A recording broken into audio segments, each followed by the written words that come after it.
Bonjour à toutes et à tous. Nous allons maintenant méditer la parole de Dieu, mais avant de la faire, je vous invite à la prière. Père céleste, nous sommes reconnaissants pour ta parole, qui est limpide, qui nous parle sans hésiter, qui nous transperce le cœur, et nous prions, Seigneur, que ton Esprit Saint nous ouvre nos esprits et nos cœurs afin de la recevoir, et que tu nous montres qui tu es et ce que tu as fait pour nous, et que tu nous donnes sagesse à vivre en conséquence de cette parole. Au nom de Jésus, Amen. Dans ce temps de confinement, il me semble important de recentrer notre foi sur Jésus-Christ, qui il est et ce qu'il a fait pour nous. Dans l'évangile de Jean, nous trouvons cette affirmation que Jésus a prononcée, où il dit « Je suis ». Dans l'évangile, comme je dis, de Jean, chapitre 6, il a dit « Je suis le pain de vie ». Et dans le chapitre 8, « Je suis la lumière du monde ». Le chapitre 10, « Je suis la porte, celui qui entre sera sauvé ». Et dans le chapitre 10, « Je suis le bon berger ».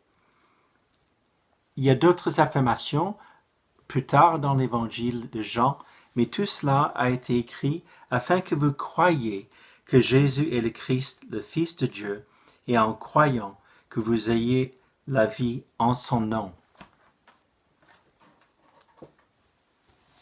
Nous allons approfondir ce thème du bon berger, le bon berger qui donne sa vie pour ses moutons. On peut se demander, mais pourquoi Jésus emploie cette image du berger? Dans l'arrière-plan de l'Ancien Testament, nous trouvons souvent ce terme berger dans les écrits. Le berger d'Israël, Yahweh ou l'Éternel est souvent décrit dans l'Ancien Testament comme celui qui prend soin, qui est le berger d'Israël. C'est souvent employé dans les psaumes.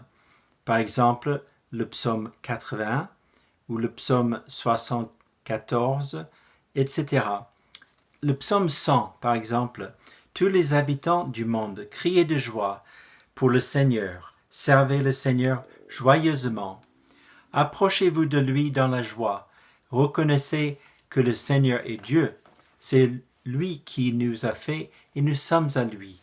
Il est notre berger, nous sommes son peuple, son troupeau. » Et aussi dans la prophétie d'Ésaïe, chapitre 40, nous trouvons au verset 9, « Jérusalem, monte sur une haute montagne, ville de Sion, crie de toutes tes forces, toi qui apportes une bonne nouvelle, élève la voix, n'aie pas peur, dis aux villes de Juda, voici votre Dieu, voici le Seigneur Dieu, il vient avec puissance, il est assez fort pour gouverner, il rapporte ce qu'il a gagné, il ramène la récompense de son travail.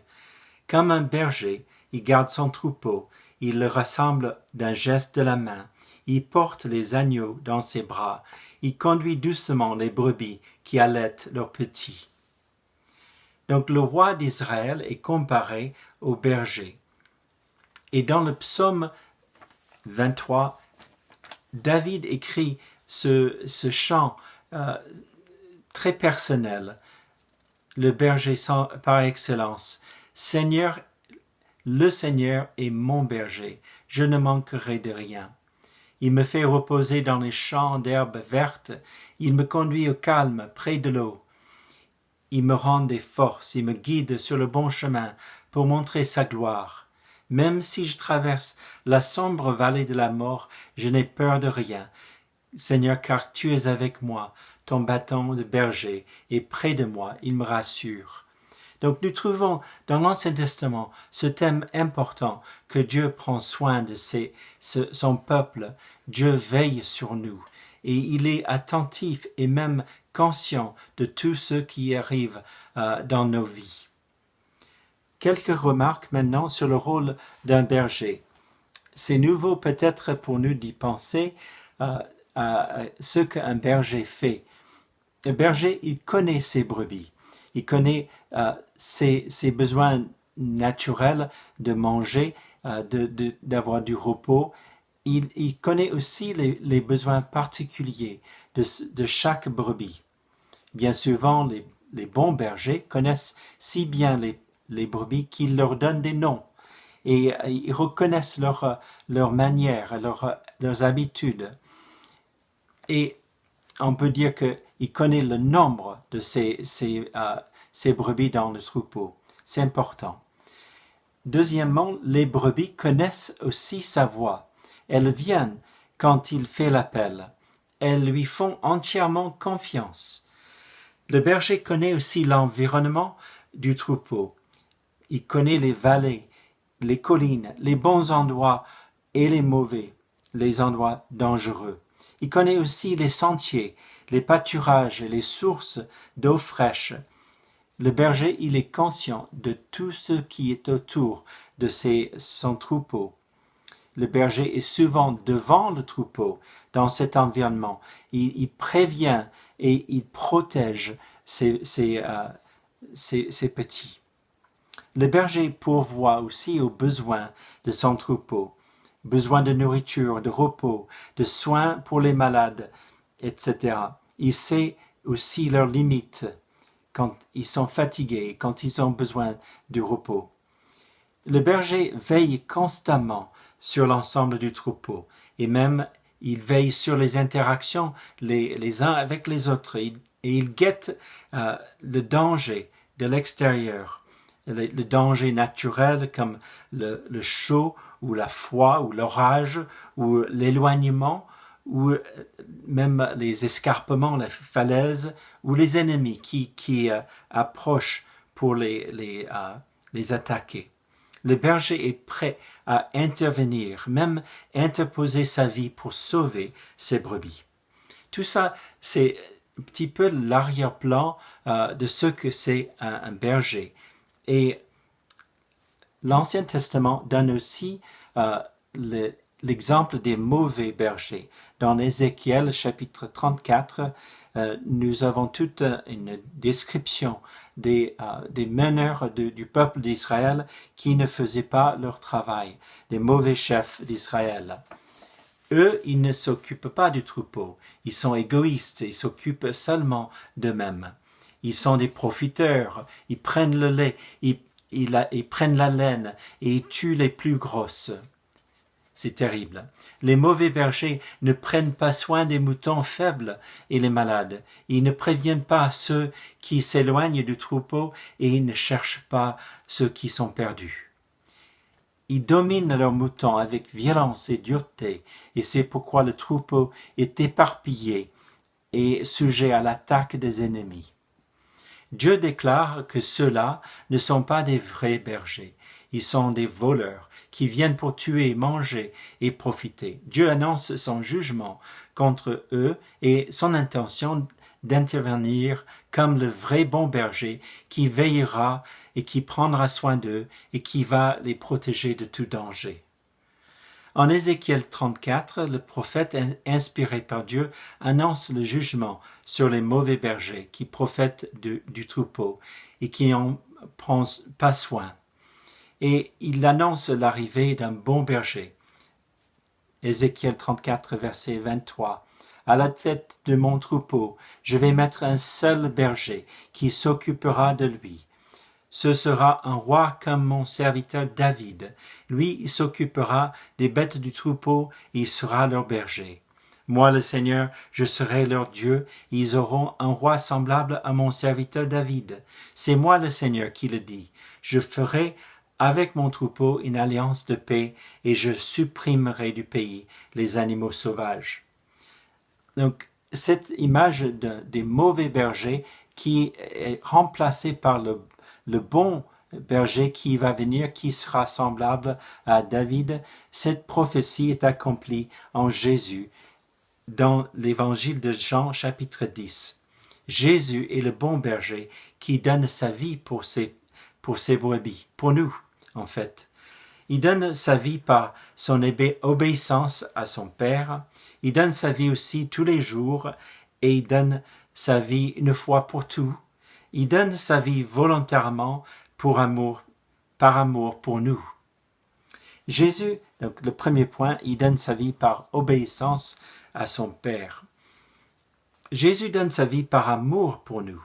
La motivation de Jésus est contrastée à celle du mercenaire qui ne travaille que pour l'argent, le profit.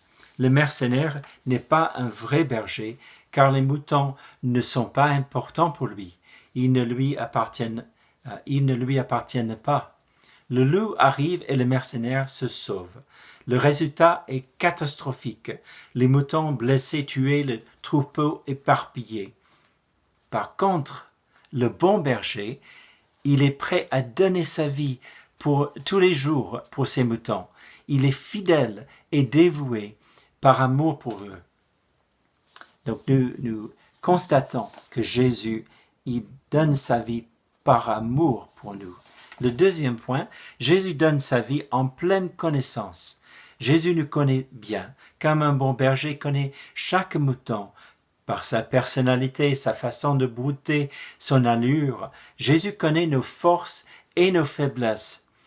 Et malgré nos défaillances, malgré nos reniements, Jésus est prêt à nous supporter et même à nous porter dans ces périodes de relâchement. Comme Jésus connaît le Père, il nous connaît.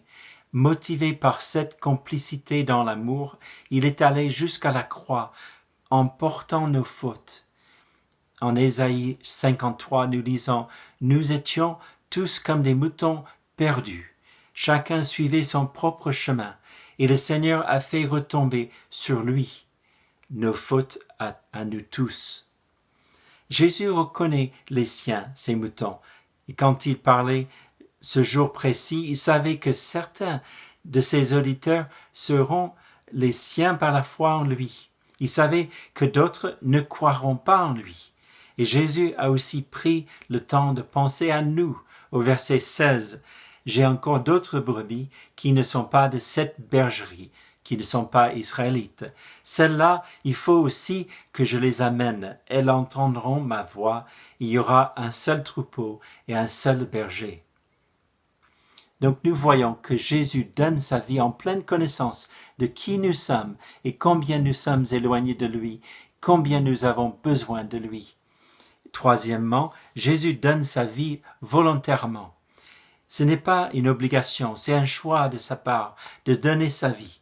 Jésus aurait pu rester loin de Jérusalem, il aurait pu éviter la confrontation avec les chefs religieux, mais il est allé à Jérusalem exprès pour donner sa vie.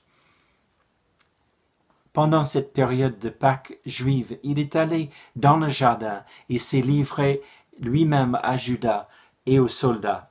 Il aurait pu, avec un seul mot, il aurait pu changer la situation. Dans Jean chapitre 18, verset 6, nous lisons, verset 4, Jésus sait tout ce qui va lui arriver. Il s'avance et leur demande, « Qui cherchez-vous » Les soldats lui répondent, « Jésus de Nazareth. » Il leur dit, « C'est moi. » Avec les soldats, il y a aussi Judas, celui qui livre Jésus. Au moment où Jésus leur dit, « C'est moi », les soldats reculent et tombent par terre. Il leur demande une deuxième fois, « Qui cherchez-vous » Ils lui disent, « Jésus de Nazareth. » Jésus leur répond, « Je vous l'ai dit, c'est moi que vous cherchez. Laissez partir ceux-là. » Jésus voulait ainsi protéger ses propres disciples des persécutions qui vont suivre. Son humiliation, les moqueries, la flagellation, les coups, les fausses accusations et sa mise à mort. Jésus a subi tout cela par choix, volontairement. Et ceci n'est pas la fin de l'histoire de sa vie, car 3 jours après ces événements, Jésus est ressuscité entre les morts. Verset 17. De Père même, parce que je donne ma vie afin de la reprendre. Donc nous voyons que déjà dans cette parole, Jésus savait qu'il donnera sa vie afin de la reprendre. Donc il le fait volontairement et il le fait pour nous. Le dernier point que je voulais souligner, c'est que c'est un peu les conséquences de cette parole. Comment ça pourrait nous toucher, nous changer aujourd'hui. Ceci nous permet de connaître le pardon, la vraie vie abondante, et de consacrer nos vies en retour à Jésus. Je mets ma confiance en Jésus, mon bon berger qui donne sa vie. Je lui remets ma vie, mes blessures, mes fautes, mon éloignement. J'accepte son sacrifice comme précieux et efficace pour effacer tous mes torts, du passé, du présent et ceux de l'avenir. Je peux connaître la vraie vie, le pardon, et je peux aussi partager cette vie avec d'autres. Comme Jésus est le bon berger qui donne sa vie, je peux aussi consacrer ma vie à le servir et devenir éventuellement un sous-berger dans son troupeau. Jésus est le bon berger, il donne sa vie pour nous. Comment allez-vous vivre autrement en conséquence de cette parole que vous avez entendue? Que le Saint-Esprit vous aide à réfléchir et mettre en œuvre cette parole merveilleuse que nous venons d'entendre de sa parole ce matin. Amen.